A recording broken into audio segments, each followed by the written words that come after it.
My dear friends and professionalist, I am Uday Singh advocate speaking. ನೀವೆಲ್ಲರೂ ಸಹ ನನ್ನ ಚಾನಲ್ ಅನ್ನು ನೋಡ್ತಾ ಇದ್ದೀರಿ ಅಂತ ನಾನು ಅಂದ್ಕೊಂಡಿದ್ದೀನಿ. ಶೇರ್ ಮಾಡಿ, ಲೈಕ್ ಮಾಡಿ, ಕಮೆಂಟ್ ಮಾಡಿ ಮತ್ತು ನನ್ನ ಚಾನಲ್ಗೆ ಸಬ್ಸ್ಕ್ರೈಬ್ ಆಗೋದನ್ನು ಮರಿಬೇಡಿ.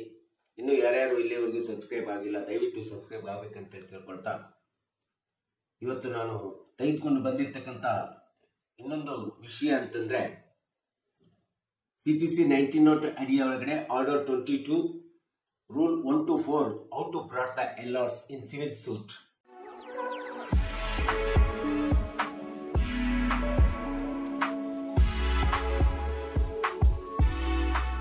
CPC 1900 ಅಡಿ ಆರ್ಡರ್ 22 Rule 1 and 2, 4 ಕೆಳಗಡೆ ಹೇಗೆ ಲೀಗಲ್ ರೆಪ್ರೆಸೆಂಟೇಟಿವ್ಸ್ ಅನ್ನು ತರಬೇಕು ಸಿವಿಲ್ ಸೂಟ್ ಒಳಗಡೆ ಎಂಬತಕ್ಕಂಥದ್ರ ಬಗ್ಗೆ ಈ ವಿಡಿಯೋ ಮೂಲಕ ಒಂದಿಷ್ಟು ಹೇಳಿಕೆ ನಾನು ಇಷ್ಟಪಡ್ತಾ ಇದ್ದೇನೆ. ಯಾವುದೇ ಒಂದು ಸಿವಿಲ್ ದಾವೆಯನ್ನ ನಾವು ನ್ಯಾಯಾಲಯದಲ್ಲಿ ಹೂಡಿದಂತ ಸಂದರ್ಭದಲ್ಲಿ ವಾದಿಗಳಿರ್ಬೋದು, ಪ್ರತಿವಾದಿಗಳಿರ್ಬೋದು, ಆ ದಾವೆ suit for partition, separate possession ಇರ್ಬೋದು, ಡಿಕ್ಲರೇಷನ್ ಅಂಡ್ ಇಂಜೆಕ್ಷನ್ ಇರ್ಬೋದು, ಸ್ಪೆಸಿಫಿಕ್ ಪರ್ಫಾರ್ಮೆನ್ಸ್ ಆಫ್ ಕಾಂಟ್ರಾಕ್ಟ್ ಇರ್ಬೋದು, ಯಾವುದೇ ಒಂದು ಸಿವಿಲ್ ದಾವೆಯನ್ನ ನಾವು ನ್ಯಾಯಾಲಯದಲ್ಲಿ ಹೂಡ್ತೀವಿ. ಹೀಗೆ ಸಿವಿಲ್ ದಾವೆ ನ್ಯಾಯಾಲಯದಲ್ಲಿ ಹೂಡಿದಂತ ಸಂದರ್ಭದಲ್ಲಿ ಆ ದಾವೆ ನಡೆಯುತ್ತಿರುವಂತ ಮಧ್ಯದಲ್ಲಿ ಟ್ರಯಲ್ ವಿಚಾರಣೆ ನಡೆಯುತ್ತಕ್ಕಂಥ ಮಧ್ಯದೊಳಗಡೆ ಒಂದು ವೇಳೆ ಪ್ಲಾಂಟಿಫ್ ಆಗಲಿ ಅಥವಾ ಪ್ರತಿವಾದಿಗಳಲ್ಲಿ ಯಾರಾದ್ರೂ ಒಬ್ರು ತೀರಿಕೊಂಡ್ರೆ, ದಾವೆಯ ಮಧ್ಯದಲ್ಲಿ ತೀರಿಕೊಂಡಂತ ಸಂದರ್ಭದಲ್ಲಿ ಅಂತ ಒಂದು ಲೀಗಲ್ ರೆಪ್ರೆಸೆಂಟೇಟಿವ್ಸ್ ಹೇಗೆ ತರಬೇಕು ದಾವೆ ಒಳಗಡೆ, ಸಿವಿಲ್ ದಾವೆ ಒಳಗಡೆ ಎಂಬತಕ್ಕಂಥದ್ದನ್ನ CPC 1908 ಆರ್ಡರ್ 22 ರೂಲ್ 1 to 4 ಅಡಿ ಒಳಗಡೆ ನಾವು ತಿಳ್ಕೋಬೇಕಾಗುತ್ತೆ ಪ್ರೊಸೀಜರ್ಸ್. ಈ ಒಂದು ಆರ್ಡರ್ ಸ್ಪಷ್ಟವಾಗಿ ಹೇಳ್ತದೆ ಎಲ್ಲರನ್ನು ತರಲಿಕ್ಕೆ. ಈ ರೀತಿ ದಾವೆಯ ಮಧ್ಯದೊಳಗಡೆ ಪ್ಲಾಂಟಿಫ್ ಆಗಿರ್ಬೋದು ಅಥವಾ ಡಿಫೆಂಡೆಂಟ್ ಸೈಡ್ ಆಗಿರ್ಬೋದು ಯಾರಾದ್ರೂ ತೀರ್ಕೊಂಡ್ರು ಅಂದ್ರೆ ಅದನ್ನ ಡೆತ್ ಆನ್ ಅಬೇಟ್ಮೆಂಟ್ ಅಂತ ಹೇಳ್ತೀವಿ, ಅಥವಾ ಅಬೇಟ್ಮೆಂಟ್ ಅಂಡ್ ಡೆತ್ ಅಂತ ಹೇಳ್ತೀವಿ. ಬೋತ್ ಪ್ಲಾಂಟಿಫ್ ಸೈಡ್ ಇರ್ಬೋದು ಅಥವಾ ಡಿಪೆಂಡೆಂಟ್ ಸೈಡ್ ಇರ್ಬೋದು. ಹೀಗೆ ಪ್ಲಾಂಟಿಫ್ ಸೈಡ್ ಆದ್ರೂ ತೀರ್ಕೊಂಡಿರ್ಬೋದು ಅಥವಾ ಡಿಪೆಂಡೆಂಟ್ ಸೈಡ್ ಆದ್ರೂ ತೀರ್ಕೊಂಡಿರ್ಬೋದು. ಈ ರೀತಿ ತೀರಿಕೊಂಡಂತ ಸಂದರ್ಭದಲ್ಲಿ ಅದನ್ನ ನ್ಯಾಯಾಲಯದ ಮುಂದೆ ನೋಟಿಫೈಡ್ ಮಾಡತಕ್ಕಂಥ ಕೆಲಸ ಪ್ರತಿಯೊಬ್ಬ ವಾದಿ ಮತ್ತು ಪ್ರತಿವಾದಿಯ ಪಕ್ಷದಾರರ ಕೆಲಸ ಇರ್ತದೆ. ಯಾಕಂದ್ರೆ ವಕೀಲರಿಗೆ ಗೊತ್ತಿರೋದಿಲ್ಲ. ಇದನ್ನ ವಕೀಲರ ಗಮನಕ್ಕೆ, ವಾದಿ ಕಡೆ ಇರ್ಬೋದು, ಪ್ರತಿವಾದಿ ಕಡೆ ಇರ್ಬೋದು, ವಕೀಲರ ಗಮನಕ್ಕೆ ತರಬೇಕಾಗುತ್ತೆ, ನೋಟಿಫೈ ಮಾಡಬೇಕಾಗುತ್ತೆ. ಯಾವಾಗ ವಕೀಲರ ಗಮನಕ್ಕೆ, ವಾದಿ ವಕೀಲ ಇರ್ಬೋದು, ಪ್ರತಿವಾದಿ ವಕೀಲರಕ್ಕೆ ಗಮನಕ್ಕೆ ಪಕ್ಷಕಾರರು ಅಥವಾ ಕ್ಲೈಂಟ್ ತಂದಂತ ಸಂದರ್ಭದಲ್ಲಿ ಆಗ ವಾದಿ ಸೈಡ್ ತೀರ್ಕೊಂಡಿದ್ರೆ ರೈಟ್ ಟು ಸೂಟ್ ಅಂತೇಳಿ ಅರೈಸ್ ಆಗುತ್ತೆ, ಅಥವಾ ರೈಟ್ ಟು ಸರ್ವೈವರ್ ಅಂತೇಳಿ ಆಗುತ್ತೆ, ರೈಟ್ ಟು ಸೂ ಅಂತೇಳಿ ಅರೈಸ್ ಆಗುತ್ತೆ. ಸೊ ಈ ರೀತಿ ರೈಟ್ ಟು ಸೂ ಅಥವಾ ರೈಟ್ ಟು ಸರ್ವೈವಲ್ ಅರೈಸ್ ಆದಂತ ಸಂದರ್ಭದೊಳಗಡೆ ದಾವೆಯಲ್ಲಿ ಲೀಗಲ್ ರೆಪ್ರೆಸೆಂಟೇಟಿವ್ಸ್ ಅನ್ನು ತರುವಂತ ಒಂದು ಆದ್ಯ ಕರ್ತವ್ಯ ವಾದಿ ಸೈಡ್ ಇದ್ರೆ ವಾದಿ ವಕೀಲರಿಗೆ ಇರ್ತದೆ, ಪ್ರತಿವಾದಿ ಸೈಡ್ ಇದ್ರೆ ಪ್ರತಿವಾದಿ ವಕೀಲರಿಗೆ ಇರ್ತದೆ.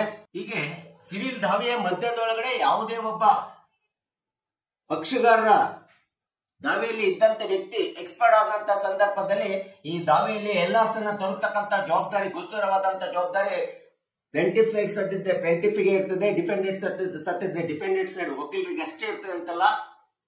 ಈ ರೀತಿ ನ್ಯಾಯಾಲಯದ ಮುಂದೆ ನೋಟಿಫೈಡ್ ಮಾಡತಕ್ಕಂಥ ಮಾಹಿತಿಯನ್ನು ತರತಕ್ಕಂಥದ್ದು ಮೊಟ್ಟ ಮೊದಲನೇ ಕೆಲಸ ಪ್ಲಾಂಟಿಫ್ ಸೈಡ್ ವಕೀಲರು ಮಾಡಬೇಕು, ಡಿಫೆಂಡೆಂಟ್ಸ್ ವಕೀಲರು ಮಾಡಬೇಕು. ಇಬ್ಬರಿಗೂ ಸಹ ಒಂದು ಸಮಾನಾಂತರವಾದಂತ ಗುರುತರವಾದಂತ ಜವಾಬ್ದಾರಿ ಈ ಒಂದು ಆರ್ಡರ್ 22 ರೂಲ್ 1 to 4 ಅಡಿ ಒಳಗಡೆ ದಾವೆಯಲ್ಲಿ LRs ಅನ್ನ ತರತಕ್ಕಂತ ಒಂದು ಅತಿ ಪ್ರಮುಖವಾದಂತ ಜವಾಬ್ದಾರಿ ಇಬ್ರು ವಕೀಲರದ್ದು ಸಹ ಇರ್ತದೆ.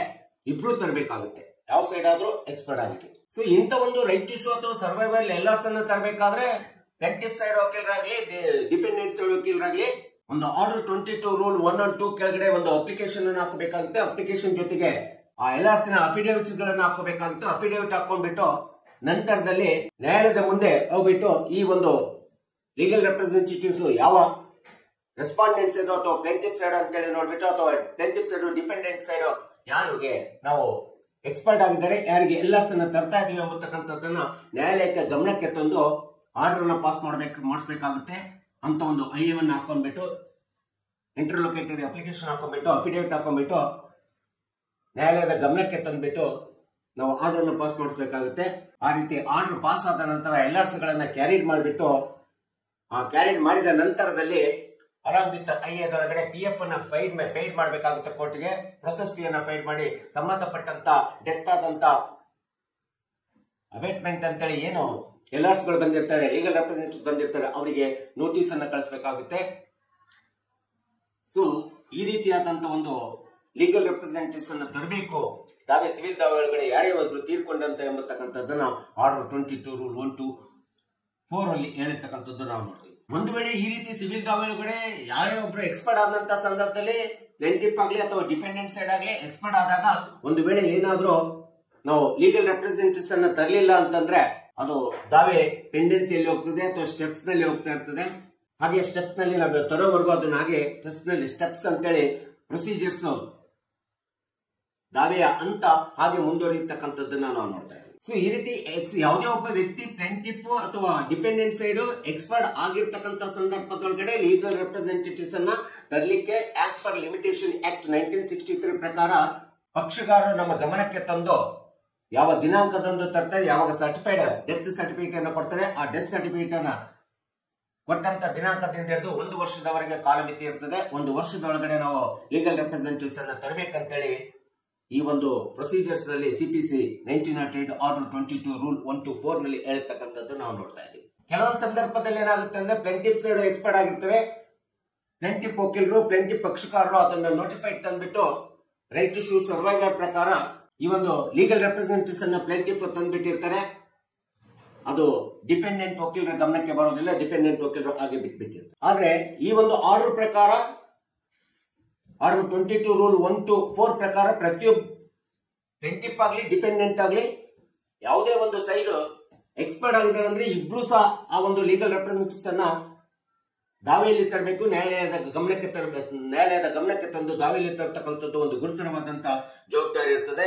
ಒಂದು ವೇಳೆ ಯಾರಾದ್ರೂ ಒಬ್ರು ತರಲಿಲ್ಲ ಅಂದ್ರೂ ಕೂಡ ಇಂಥ ಒಂದು ಸೂಪರ್ ಪಾರ್ಟಿಷನ್ ದಾವೆ ಇರ್ಬೋದು, ಡಿಕ್ಲರೇಷನ್ ಅಂಡ್ ಇಂಜೆಕ್ಷನ್ ಇರ್ಬೋದು, super specific performance of contract ದಾವೆ ಇರ್ಬೋದು, ಆಗ ಅದು ದಾವೆ ಪೆಂಡೆನ್ಸಿಯಲ್ಲಿ ಹೋಗ್ತಾ ಇರ್ತದೆ. ಸ್ಟೆಪ್ಸ್ ನ ಪೆಂಡೆನ್ಸಿ ಒಳಗಡೆ ಸ್ಟೆಪ್ಸ್ ತೆಗೆದುಕೊಳ್ರಿ ಅಂತೇಳಿ ನ್ಯಾಯಾಲಯ ಪ್ರೊಸೀಜರ್ಸ್ ನ ಆದೇಶವನ್ನು ಹೇಳ್ತದೆ. ಅದು ಹಾಗೆ ಮುಂದುವರಿತು ಆಗ್ತದೆ, ಕೇಸು ಪೆಂಡೆನ್ಸಿ ಒಳಗಡೆ ಹೋಗ್ತಾ ಇರ್ತದೆ. ಸೊ ನಂತರ ಸ್ವಲ್ಪ ದಿನಗಳ ನಂತರ 1 ವರ್ಷದ ನಂತರ ಡಿಫೆಂಡೆಂಟ್ ಗಮನಕ್ಕೆ ಬರ್ತದೆ, ವಾದಿ ಸೈಡ್ ಯಾರೋ ಒಬ್ರು ಎಕ್ಸ್ಪರ್ಟ್ ಆಗಿದ್ದಾರೆ, ಅದಕ್ಕೆ ನಾನು ಎಲ್ಲ ತರಬೇಕಾಗಿತ್ತು ಅಂತೇಳಿ ಡಿಫೆಂಡೆಂಟ್ ವಕೀಲರಿಗೆ ಗಮನಕ್ಕೆ ಬಂದಂತ ಸಂದರ್ಭದಲ್ಲಿ ನಾವು ಒಂದು ವೇಳೆ ಅಪೀಲ್ ಅನ್ನು ಹಾಕೊಂಡಿದ್ದು ಸಹ ಅಪೀಲ್ ಅಲ್ಲಾಗ್ಲಿ ಯಾವುದೇ ಒಂದು ಅಪೀಲ್ ಅನ್ನು ಹೋಗಿದ್ದಂತ ಸಂದರ್ಭ ಕೇಸು ಅಪೀಲ್ ನಲ್ಲಿ ಇದ್ದಂತ ಸಂದರ್ಭದಲ್ಲೂ ಸಹ ಅದು ಸ್ಟೆಪ್ಸ್ ನಲ್ಲಿ ಇತ್ತು ಅಂತಂದ್ರೆ ಅಂತ ಸಂದರ್ಭದೊಳಗಡೆ ಒಂದು ಇಂಟರ್ಲೊಕೇಟರಿ ಅಪ್ಲಿಕೇಶನ್ ವಿತ್ ಅಫಿಡೇವಿಟ್ ಅನ್ನು ಹಾಕೊಂಡ್ಬಿಟ್ಟು ಈ ಆರ್ಡರ್ ಕೆಳಗಡೆ ನಾವು ಎಲ್ಲರ್ಸ್ ಅನ್ನ ತರಬೇಕಾಗುತ್ತೆ.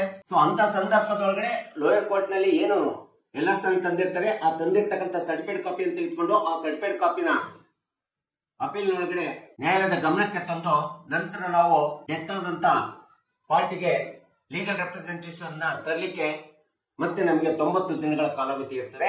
ಆ 90 ದಿನಗಳ ಒಳಗೆ ನಮಗೆ ಸರ್ಟಿಫೈಡ್ ಕಾಪಿ ತೆಗೆದುಕೊಂಡು 90 ದಿನಗಳ ಒಳಗಡೆ ನಾವು ಮತ್ತೆ ಲೀಗಲ್ ರೆಪ್ರೆಸೆಂಟೇಟಿವ್ಸ್ ಅನ್ನ ತರುವಂತ ಅವಕಾಶವನ್ನ ಆರ್ಡರ್ 22 ರೂಲ್ 4 ಮಾಡಿಕೊಟ್ಟಿರ್ತಕ್ಕಂಥದ್ದನ್ನ ನಾವು ನೋಡ್ತೇವೆ. ಸೊ ರೈಟ್ ಟು ಸೂ ಮತ್ತು ಸರ್ವೈವರ್ಸ್ ಅನ್ನ ಲೀಗಲ್ ರೆಪ್ರೆಸೆಂಟೇಟಿವ್ಸ್ ಅನ್ನ ತರಬೇಕಂತೇಳಿ ಸಿಪಿಸಿ 1908 ರೂಲ್ ಆರ್ಡರ್ 22 ರೂಲ್ 124 ನಲ್ಲಿ ಇದು sole responsibility of the plaintiff and defendant ಅಂತೇಳಿ ನ್ಯಾಯಾಲಯ ಆದೇಶಿಸುತ್ತದೆ. ಒಂದು ವೇಳೆ ಯಾವುದೇ ಒಬ್ಬ ವಾದಿ ಆಗ್ಲಿ ಅಥವಾ ಪ್ರತಿವಾದಿ ವಕೀಲರು ಇಂಥ ಒಂದು ಲೀಗಲ್ ರೆಪ್ರೆಸೆಂಟೇಟಿವ್ಸ್ ಅನ್ನ ತರದೆ ದಾವೆಯನ್ನ ನಿರ್ಲಕ್ಷ್ಯದಿಂದ ಮುಂದುವರಿಸಿದಂತ ಸಂದರ್ಭದಲ್ಲಿ ಕೆಲವೊಂದು ಸಂದರ್ಭದಲ್ಲಿ ನ್ಯಾಯಾಲಯ ಏಕಪಕ್ಷೀಯವಾಗಿ ನಿರ್ಣಯ ಮಾಡ್ತದೆ. ಅದನ್ನ ಡಿಫಾಲ್ಟ್ ಆಫ್ ಪಾರ್ಟಿ ಅಂತೇಳಿ ನಿರ್ಣಯ ಮಾಡಬಹುದು. ಆದ್ರೂ ಅಂತ ಒಂದು ನ್ಯಾಯಾಲಯ ನಿರ್ಣಯ ಮಾಡಿದಂತ ಸಂದರ್ಭದಲ್ಲಿ ಅದು ನಲ್ ಅಂಡ್ ವೈಡ್ ಡಿಗ್ರಿ ಆರ್ಡರ್ ಆಗುತ್ತೆ ಎಂಬತಕ್ಕಂಥದ್ದನ್ನ ನಾವು ನೆನಪಿಟ್ಕೋಬಹುದು. ಆರ್ಡರ್ 22 ರೂಲ್ 124 ಪ್ರಕಾರ because of the not brought the LRs in the civil suit the plaintiff or defendant advocate they have not taken the steps regarding the bringing or brought the LRs ಅಂತ ಹೇಳ್ಬಿಟ್ಟು on the basis of this reason the civil court it never dismissed the case. ಈ ಒಂದು plaintiff ಮತ್ತು defendant ವಾದಿ ಮತ್ತು ಪ್ರತಿವಾದಿಗಳು ಈ civil ದಾವೆ ಒಳಗಡೆ ಲೀಗಲ್ ರೆಪ್ರೆಸೆಂಟೇಟಿವ್ಸ್ ಅನ್ನ ತರ್ತಕ್ಕಂಥ ಸ್ಟೆಪ್ಸ್ ಅನ್ನ ತೆಗೆದುಕೊಂಡಿಲ್ಲ ಅಂತೇಳಿ ಕಾರಣವನ್ನು ಕೊಟ್ಬಿಟ್ಟು ಆ ಕಾರಣದ ಮೇಲೆ ಯಾವುದೇ ಸಿವಿಲ್ ದಾವೆಯನ್ನ ಡಿಸ್ಮಿಸ್ ಮಾಡ್ಲಿಕ್ಕೆ ಬರೋದಿಲ್ಲ. ಒಂದು ವೇಳೆ ಡಿಸ್ಮಿಸ್ ಮಾಡಿದ್ರು ಸಹ ಅದು ನಲ್ ಅಂಡ್ ವೈಡ್ ಆಗುತ್ತೆ.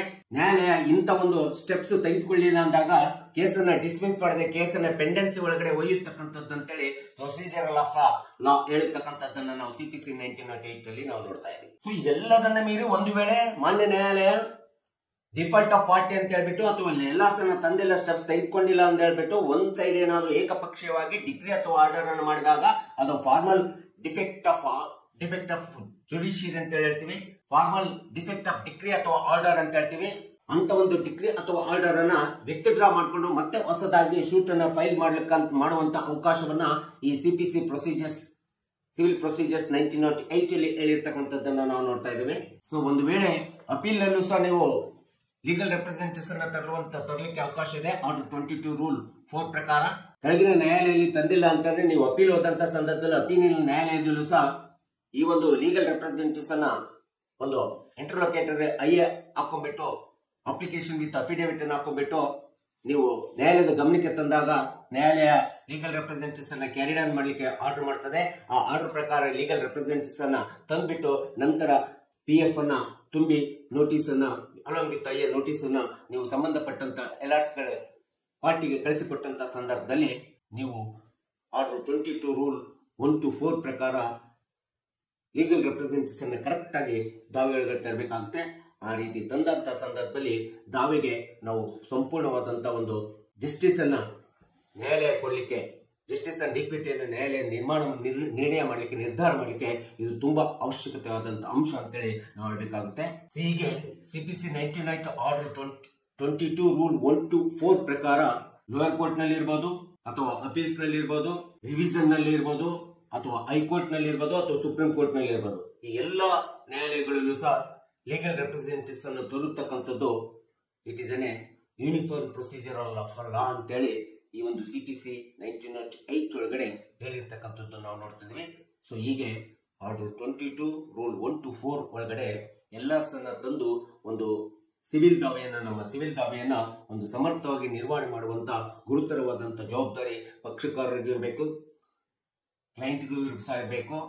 ಆ ಒಂದು ನೋಟಿಫೈ ಅನ್ನು ತರಬೇಕು. ನಮಗೆ ಗೊತ್ತಿರೋದಿಲ್ಲ ವಕೀಲರುಗಳಿಗೆ, ಅವರು ನಮ್ಮ ಗಮನಕ್ಕೆ ತಂದ ನಂತರ ಆ ಸರ್ಟಿಫೈಡ್ ಕಾಪೀಸ್ ಅನ್ನು ತೆಗೆದುಕೊಂಡು ವಾದಿ ಮತ್ತು ಪ್ರತಿವಾದಿ ವಕೀಲರು ಸಹ ಯಾವ ಸೈಡ್ ಆದ್ರೂ ಸಹ ಎಕ್ಸ್ಪರ್ಟ್ ಆಗಿರ್ಲಿ, ಇಬ್ರು ಲೀಗಲ್ ರೆಪ್ರೆಸೆಂಟೇಷನ್ ತಂದಾಗ ದಾವೆ ಮುಂದುವರ್ಲಿಕ್ಕೆ ಸಾಧ್ಯ ಆಗ್ತದೆ.